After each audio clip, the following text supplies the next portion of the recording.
Hi everyone, welcome back to the Purple Pumpkin. I'm Laura and I am coming to you all from Connecticut, Zone 6.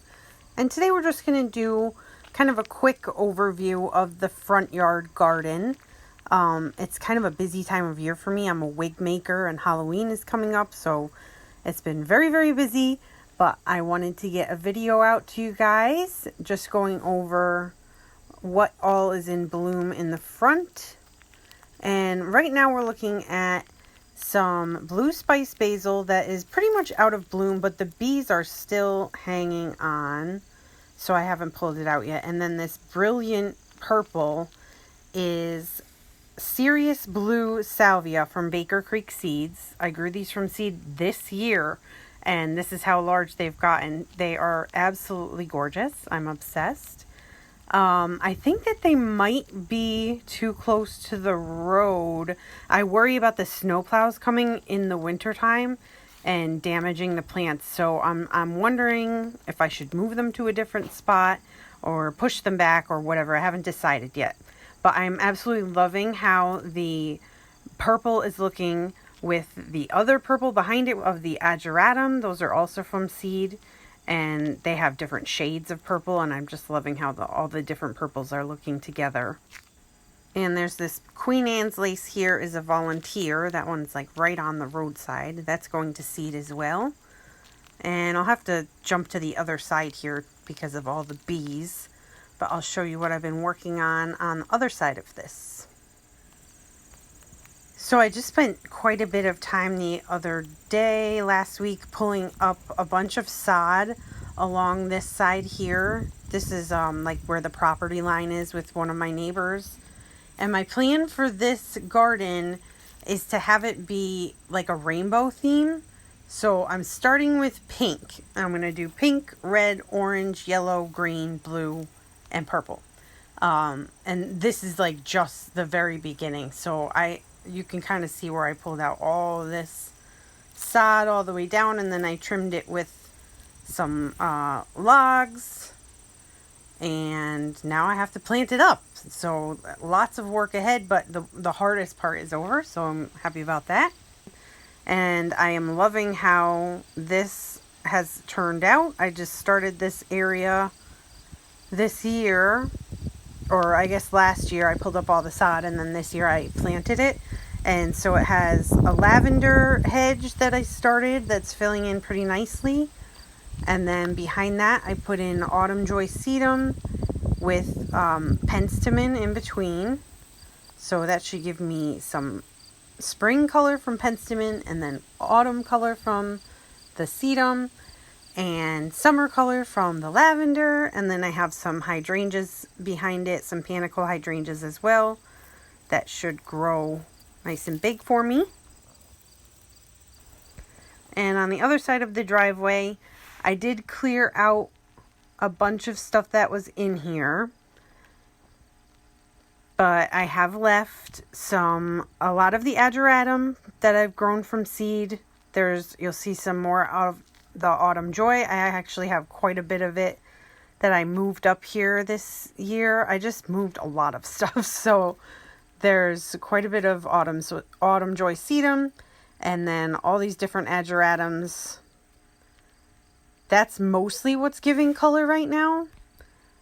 And this bed here, this strip, there's not a whole lot to see in this. I really pulled out a lot of stuff. The only thing that's giving color right now is the leftover Ageratum. I just didn't want to pull them out just yet because they are still blooming and looking gorgeous. But I'm hoping to fill this area in with mostly different kinds of echinacea, and I have a bunch of spotted bee balm that I moved up to this area.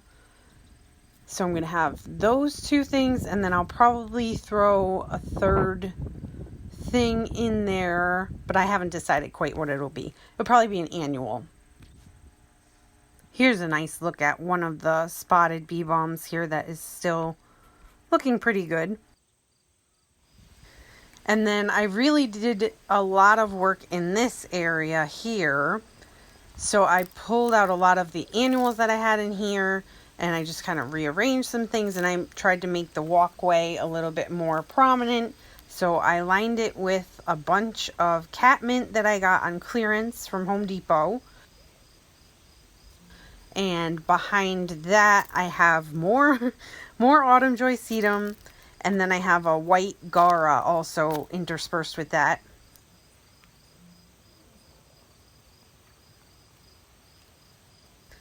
And then I threw mostly shrubs in here. So I have a few hydrangeas that are giving a nice red foliage that I'm loving. And then I did get another panicle hydrangea on clearance. I think it was like $10.